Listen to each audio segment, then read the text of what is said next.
রান্নার শুরু থেকে শেষ পর্যন্ত পাতিল চারটা থাকবো, কিন্তু কাজের অর্ডার দিলে তাকে মুখের দিকে তাকানো যায় না, দুইটাই কামড়াকামড়ি করে। মেঘলা তো ছোটর মতো থাকে না, বড়টার লোক তক্কা করবই। আর এই বড়টাও কিন্তু বড়টার মান রাখে না। লাকড়ির চুলায় হাঁস রান্না করব, তাই তো চুলা কিনে নিয়ে আসছি, আর এখানে সমস্ত মশলা দিয়ে দিয়েছি। হে গাইস, আসসালামু আলাইকুম, কেমন আছেন সবাই? আশা করছি সবাই ভালো আছেন। আজ লাল কালার করে পানি দিয়েছি, মরিচের গুঁড়ো নিয়েছি, হলুদের গুঁড়ো নিয়েছি, আর নিয়েছি বেশ কিছুটা লবণ। তো এগুলো আমি এখন ঢেলে দিব। এটা আমি একদম চোখের আন্দাজে নিয়েছি। আম্মু কিন্তু টমেটো কেটে দিতেছে। মশলা সবকিছু মিলিয়ে একটু ভালোভাবে যাতে কষানো যায় আর কি, তো তার জন্য আমি এটাকে একটু ঢেকে দিব।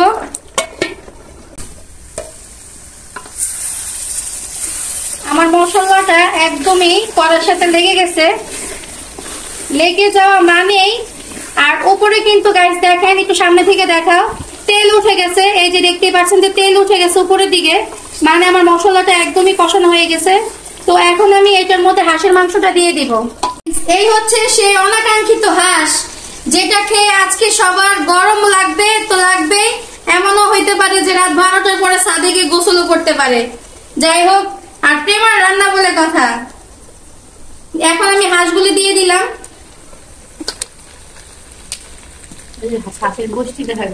আরেকটা কথা বলতে চাই, সেটা হচ্ছে একটা হাঁসের মধ্যে ডিম পাওয়া গেছে, তো আমি সেই ডিম আর হচ্ছে কলিজা, এটা আমি রান্নার 20 থেকে 25 মিনিটের আগে, নামানোর আগে আর কি, সেই ডিম আর কলিজা দিয়ে দিব। কারণ এখন দিলে দেখা গেছে এটা একদম লন্ডভন্ড হয়ে যাবে, একদম ঘেটে হয়ে যাবে, তাই আর দিব না। গাইস, লাকড়ির চুলা যখন রান্না করবেন তখন কিন্তু বেশি বেশি করে, মানে ঘন ঘন করে আর কি নেড়ে দিবেন, না হলে কিন্তু হচ্ছে লাকড়ির চুলার যে আগুনের তাপটা কিন্তু অতিরিক্ত গ্যাসের চুলার থেকে। গাইস দেখেন, এখনো রান্না শেষ করতে পারিনি, মাংসটা মাত্র কষাইছি, এর মধ্যে দেখেন প্লেট নিয়ে বসে আছে, মানে আমার বোনদের কাহিনী। আরেকজন দেখেন গালের মধ্যে এমন ভাবে হাত দিয়ে বসছে, মানে জীবনেও খাই নাই। সুসা বিলাই দেখেন, একটু ক্যামেরাটা দেখান, সুসা বিলাই দইরা কিলাই। অনেক মজা লাগতেছে, অনেক মজা হয়েছে। কষানো জিনিস তো আরো বেশি মজা লাগে। গাইস এখনো কষাইতেছি, এখন এই কষানির মধ্যে আমার বোনরা খাইতেছে। যে খাইলাম অন্যরকম একটা টেস্ট। হ্যাঁ, এরপর যে একটা মশলা ইউজ করলা, এরপর মনে হয় যে টেস্টটা 1000 গুণ বেড়ে গেল। মশলাটা কি আসলে? মশলা কাজ হয় না, এটা হচ্ছে কি আমার এই হাতের ক্যালমা, সেই স্পেশাল মশলা একান্তই আমার, এটা আমি কারোর সঙ্গে শেয়ার করি না। আর এই যে এত মজা করো, এটাই আমার হাতের ক্যালমা। আস্তে গরম থোতা মোতা পড়াইস না ভাই। এখানে অল্প সিদ্ধ হয়েছে, বাট বাকি একটু পানি দিব, পানিতে কিন্তু বাকিটা সিদ্ধ হয়ে যাবে। যাই হোক, রিমা একটু পানি নিয়ে আসো। কারে ব্যাটকাইতেছে, যাও পানি নিয়ে আহ। আমি এতক্ষণ কাজ করি নাই, এতক্ষণ যা করার তো সব আমি করলাম। পানি দিয়ে তো কইছে এটা হান আমার নিয়ে তো কর, আর সবসময় বেশি কথাই কয়। তুই ওই জায়গায় ওন থেকে যাইতে কতক্ষণ লাগে আর পানি আনতে? মানে আমি বুঝলাম না, এরকম করবো সব সময়। মানে আমি মাত্র টমেটো আনলাম, ঢাকনা আনলাম, মরিচ আনলাম, হলুদের গুঁড়ো আনলাম, রসুন আনলাম, মানে সব সময়, মানে কাজের মধ্যে আমার কোনো একটা কিছু করলে মানে অগো এই সমস্যা হইবই, মানে একজনের খোঁড়া দিবই। মানে আমি এই ভিডিও ক্লিপটা আমি ঠিকই আমার ভিডিও লগে দিব, যে অরিজিনালি এই যে রিমা মেঘলা আমার দুই বোনের যে অরিজিনাল চরিত্র বা ঝগড়াটা, তোরা দুই বোন দুইজনের লগে যে কি করস, এটা আমি মানুষের দিমই তুই দেখিস। ভিডিও তো ও কি এটা দেখলো না, কেউ ছোড়া বুঝলো না, ছোড়া বড় হুকুম দেয় কেন কস আবার হাসছো না? ব্যাটকাসকে সবসময় একটু বড় গলাবাজি করো, ছোড়ের মতো কথা কবে, বড় মানুষের মতো কথা কয়। উচিত কথা বড় বা ছোট আছে, সব জায়গায় তো উচিত কথা সাজে না। উচিত কথা কবি রাস্তার মানুষের লোক। আমি কি রাস্তার মানুষ? আমি তো তোর ঘরের মানুষ। আচ্ছা আমি এনে কি মানে কইলাম কি, মানে এটা কও যে মানে এতগুলো কথা কইলো। গাইস সবচেয়ে বড় কথা কি জানেন তো, মানে আমার যদি ঘরে কোনো অনুষ্ঠান হয় বা কোনো কিছু হয়, সব কিছুতেই কিন্তু মেঘলা বেশিরভাগই হেল্প করে। আর রিমার বাচ্চাটা একদমই ছোট, তো রিমা পারলেও পারে না। আর দেখা গেছে ও একটু অলস, ও কাজ দেখলে এমনি একটু চুরি করার অভ্যাস ওর আছে, সেটা ছোটকাল থেকে। কিন্তু আমার কথা হইতেছে, মানে যার সংসার তার, তাই না? এখানে আমরা একটা অনুষ্ঠান করি বা একটা আয়োজন করি, সবাই মিলা খামু বা সুন্দর মতো, মানে যেটা সুন্দরভাবে করা যায় সেটাই করবো। কিন্তু না, যদি কাউরে বলি যে একটু পানি দাও বা কেউ যদি বলি যে একটু লাঠি দাও বা ওইটা দাও সেটা দাও, তাকে মুখের দিকে তাকানো যায় না। কিন্তু দেখেন মানে রান্নার শুরু থেকে শেষ পর্যন্ত পাতিল চারটা থাকবো, কিন্তু কাজের অর্ডার দিলে তাকে মুখের দিকে তাকানো যায় না, দুইটাই কামড়াকামড়ি করে। মেঘলা তো ছোটর মতো থাকে না, বড়টার লোক তক্কা করবই। আর এই বড়টাও কিন্তু বড়টার মান রাখে না যে আমি বড় আমি চুপ থাকি, ছোটটা কইয়া জাগা।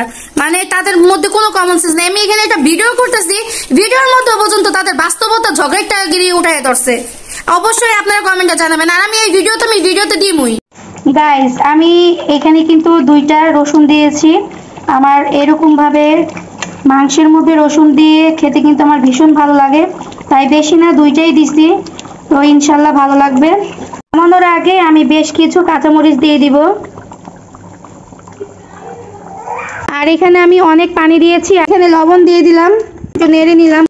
গাইস এখানে নিয়েছি চালের গুঁড়ো, আর এটার সাথে যে আমি ময়দা মিক্স করব, কারণ যাতে রুটিটা নরম হয় আর কি। লাগা দাও। এখানে কিন্তু জট পেকে যাবে, অল্প অল্প করে দিতে হবে, আর এভাবে কিন্তু নাড়তে হবে। ওই পাশ থেকে ধরো।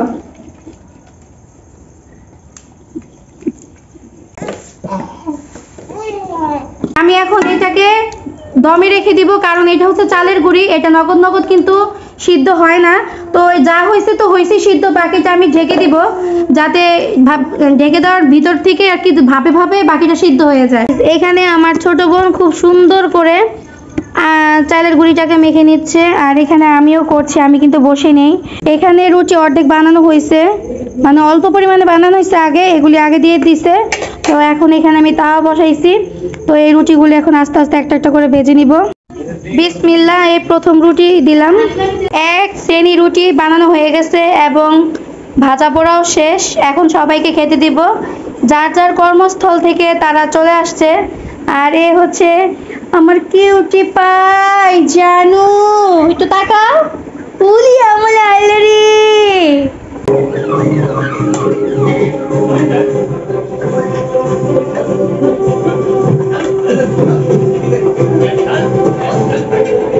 অনেক মজা হাঁসের মাংস, 1 বছর আগে খাইছি আর আজকে খাইতেছি, অনেক মজা করে খাইতেছি। কোভিড কেমন লাগতেছে? অনেক মজা, সেই টেস্ট।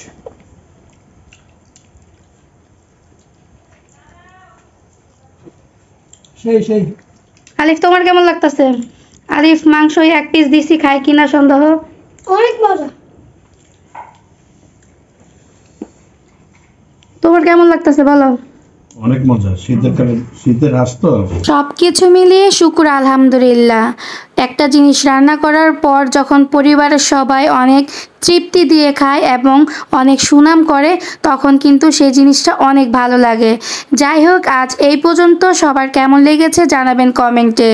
আশা করব ভিডিওটা আপনাদের ভালো লেগেছে। আর আজ সবাই ভালো থাকবেন, সুস্থ থাকবেন। আল্লাহ হাফিজ।